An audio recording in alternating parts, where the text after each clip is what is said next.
विषय रसायन विज्ञान भाग 1 इलेक्ट्रोकेमिस्ट्री विद्युत रसायन के लेक्चर नंबर 7 में आज हम लोग पढ़ेंगे विद्युत रासायनिक श्रेणी इलेक्ट्रोकेमिकल सीरीज। देखिए विद्युत रासायनिक श्रेणी क्या होती है और विद्युत रासायनिक श्रेणी के अनुप्रयोग क्या हैं और इसके जो है लक्षण क्या हैं, इसके बारे में हम लोग आज स्टडी करेंगे।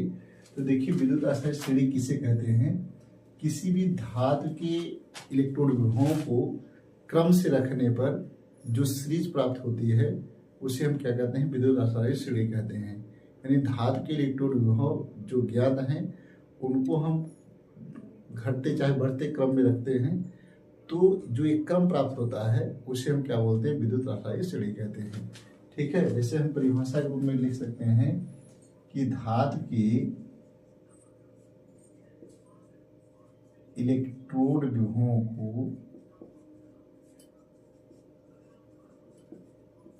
को क्रम से रखने पर जो श्रेणी प्राप्त होती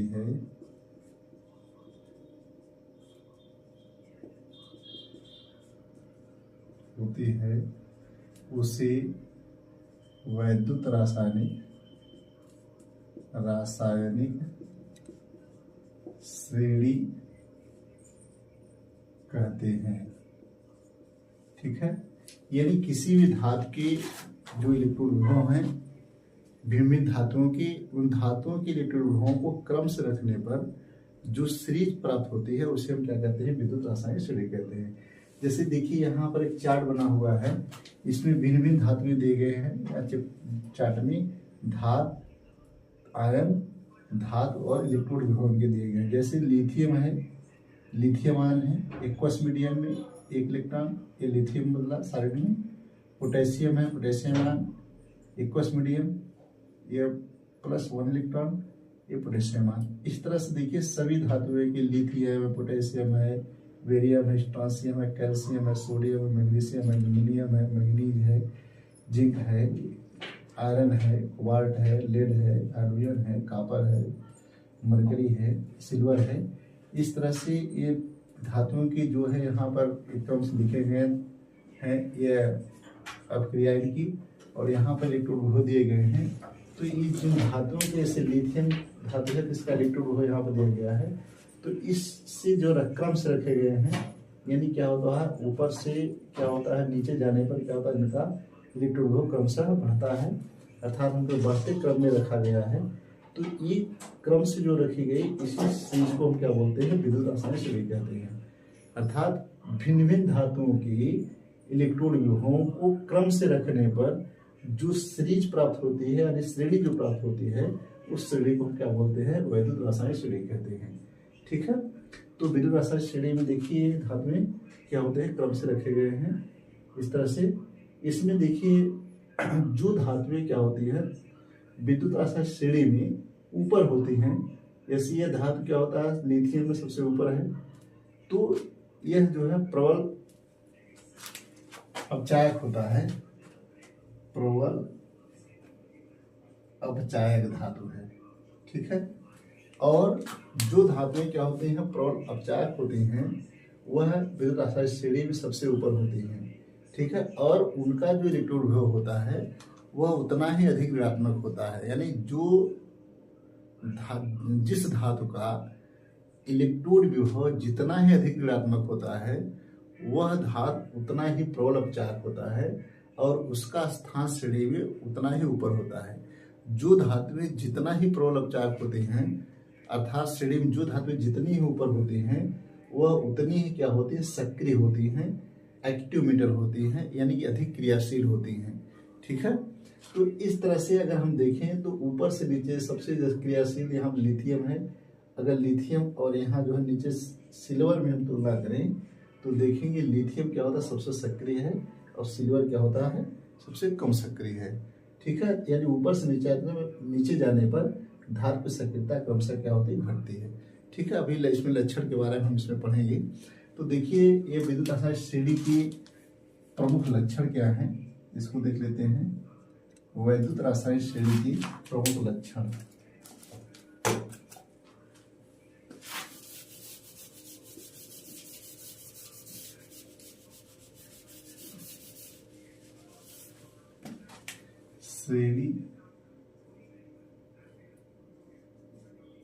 श्रेणी के लक्षण, ठीक है।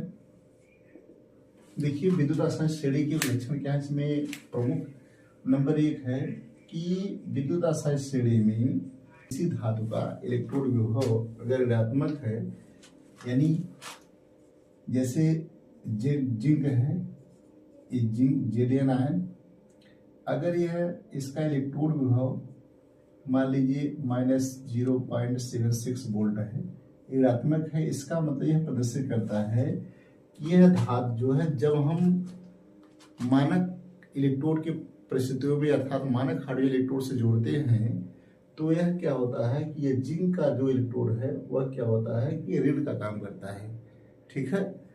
और जिन धातु का इलेक्ट्रोड विभव धनात्मक होता है, उस धातु को, जैसे कॉपर है, कॉपर Cu, एक कॉपर का इलेक्ट्रोड 0.34 वोल्ट है, ठीक है। इसका इलेक्ट्रोड विभव क्या है, धनात्मक है। तो धनात्मक यह जो प्रदर्शित करता है श्रेणी में, अगर श्रेणी में जिस धातु का इलेक्ट्रोड विभव ऋणात्मक है, वह मानक हाइड्रोजन इलेक्ट्रोड से जोड़ने पर वह किसका काम करता है, ऋण ध्रुव काम करता है। अर्थात ऋण ध्रुव क्या होता है, एनोड होता है, एनोड का काम करता है। और जिस इलेक्ट्रोड का इलेक्ट्रोड विभव क्या होता है, धातु का इलेक्ट्रोड विभव धनात्मक आता है, उसको मानक हाइड्रोजन इलेक्ट्रोड से जोड़ने पर वह क्या करता है कि धन ध्रुव काम करता है। और धन ध्रुव जो होता है यह गैल्वेनिक सेल का, वह क्या होता है, कैथोड होता है। अर्थात जिस धातु का इलेक्ट्रोड विभव धनात्मक होगा, वह मानक हाइड्रोजन इलेक्ट्रोड से जोड़ने पर वह धन ध्रुव का काम करेगा। और जिस धातु का इलेक्ट्रोड विभव क्या होता है, ऋणात्मक होता है, उसको मानक हाइड्रोजन इलेक्ट्रोड से जोड़ने पर क्या करता है, वह धातु का इलेक्ट्रोड जो होता है ऋण ध्रुव का काम करता है, ठीक है। अर्थात यह धन ध्रुव काम करेगा और ये क्या होगा, ऋण ध्रुव काम करेगा, ठीक है। तो देखिए जिंक क्या होता है, जब मानक हाइड्रोजन इलेक्ट्रोड से जोड़ेंगे तो किसका काम करेगा, ऋण का काम करेगा। और कॉपर को जब मानक हाइड्रोजन इलेक्ट्रोड से जोड़ेंगे तो धन का काम करता है, पहला लक्षण। दूसरा जो है, हाइड्रोजन से रासायनिक में विद्युत रासायनिक श्रेणी ऊपर रखी गई है। जैसे देखिए जितनी भी धातुएं हाइड्रोजन है, अगर जितनी भी धातुएं क्या होती हैं, हाइड्रोजन से ऊपर रखी गई हैं, वे धातुएं क्या होती हैं, हाइड्रोजन से क्या होती है, प्रबल अपचायक होती हैं। और जो धातुएं क्या होती है, प्रबल अपचायक होती हैं, उन धातुओं का इलेक्ट्रोड विभव क्या होता है, ऋणात्मक होता है, ठीक है। दूसरा लक्षण क्या है कि जो धातुएं हाइड्रोजन से क्या होती हैं, श्रेणी में हाइड्रोजन से ऊपर रखी गई हैं, अर्थात हाइड्रोजन से देखिए ये सब धातुएं जो ऊपर रखी गई हैं, इन धातुओं का जो है इलेक्ट्रोड और क्या होते हैं, हाइड्रोजन से प्रबल अपचायक होती हैं, ठीक है। अर्थात हाइड्रोजन से अधिक अपचायक होती हैं। और जो धातुएं क्या होती हैं, प्रबल अपचायक होते हैं, वह जो है विद्युत रासायनिक श्रेणी में हाइड्रोजन से ऊपर रखी जाती हैं। और उन धातुओं का जो है मान क्या होता है, हमेशा ऋणात्मक होता है, ठीक है। देखिए यहाँ हाइड्रोजन का देखा जाए तो हाइड्रोजन का देखिए मान कितना इलेक्ट्रॉन 0 है।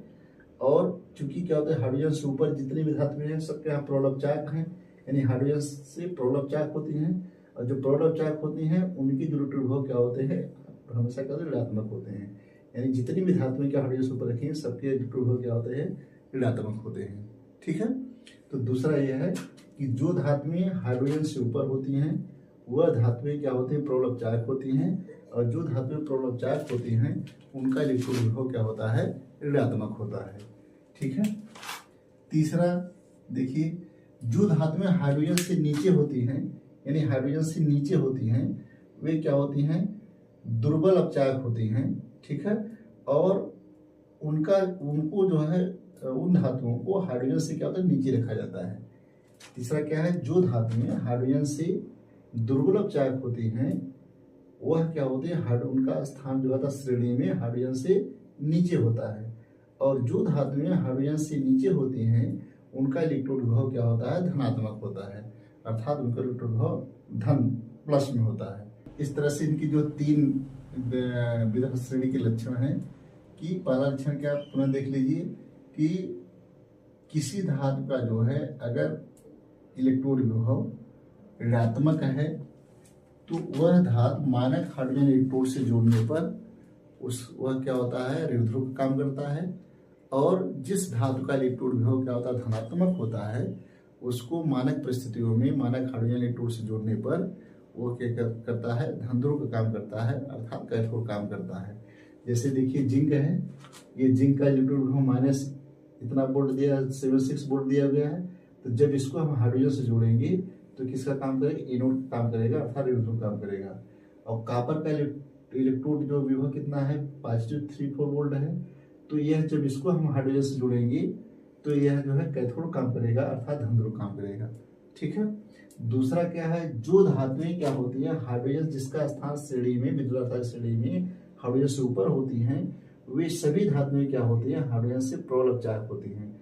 और प्रबल अपचायक जितनी भी धातुएं हैं उनका इलेक्ट्रॉन विभव क्या होता है, हमेशा ऋणात्मक होता है, यानी उनका ऋण माइनस में उनका इलेक्ट्रॉन विभव होता है। ठीक है। तीसरा, जो धातुएं क्या होती हैं, दुर्बल अपचायक होती हैं, उनका स्थान विद्युत रासायनिक श्रेणी में हाइड्रोजन से नीचे होता है। अर्थात देखिए इनसे नीचे जो है, जैसे कॉपर है, Hg है, सिल्वर है, मरकरी है, तो इनका स्थान हाइड्रोजन से नीचे है, ये दुर्बल अपचायक होती हैं। और दुर्बल अपचायक जो होते हैं हाइड्रोजन से नीचे इसका स्थान होता है, और उनका जो इलेक्ट्रॉन विभव होता है वह प्लस में होता है।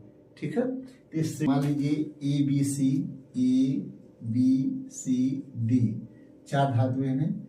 अगर इनकी इलेक्ट्रॉन विभव मान लीजिए हम क्या दे दिया जाए कि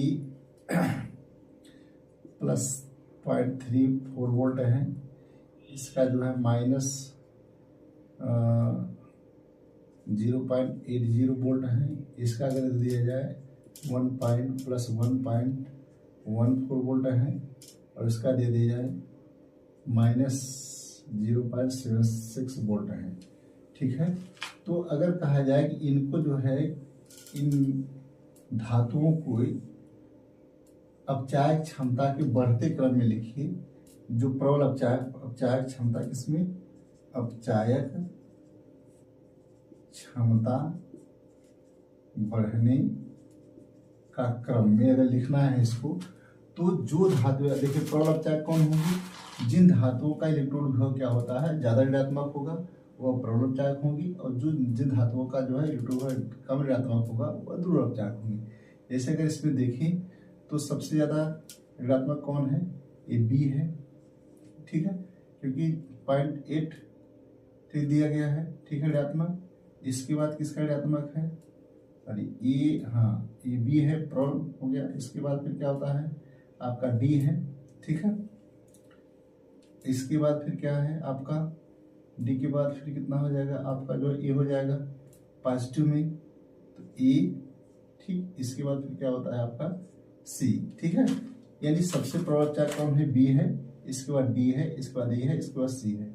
अगर इसको हम इस तरह से लिखेंगे तो ऐसे लिख सकते हैं सी, फिर greater than A, greater than D, greater than B, यानी अपचायक क्षमता बढ़ने का क्रम। ठीक हो, अब इधर से दिखाएंगे तो इधर अपचायक क्षमता, इधर से बढ़ने का क्रम। तो हम इस तरह से भी लिख सकते हैं, इस तरह से भी लिख सकते हैं। यहाँ अपचायक तीर का निशान देखिए, मैंने अपचायक क्षमता इधर से इधर जाएगा तो बढ़ेगी। अगर इसको इस तरह से लिखते हैं तो अपचायक क्षमता इधर से बढ़ने का क्रम है। ठीक है, क्यों, क्योंकि जो धातुएं प्रबल अपचायक होंगी उनके इलेक्ट्रॉन विभव उतना ही ऋणात्मक होगा। तो इस तरह से देख करके कभी कभी सवाल ऐसे आते हैं कि अपचायक क्षमता बढ़ने के क्रम या अपचायक क्षमता घटने के क्रम में लिखिए, तो इलेक्ट्रॉन विभवों को क्रम से रख देंगे, तो जो आपकी सीरीज बनेगी वही क्या होती है, उसकी अपचायक क्षमता घटने का बढ़ने के क्रम में आपका हो जाएगा। ठीक है।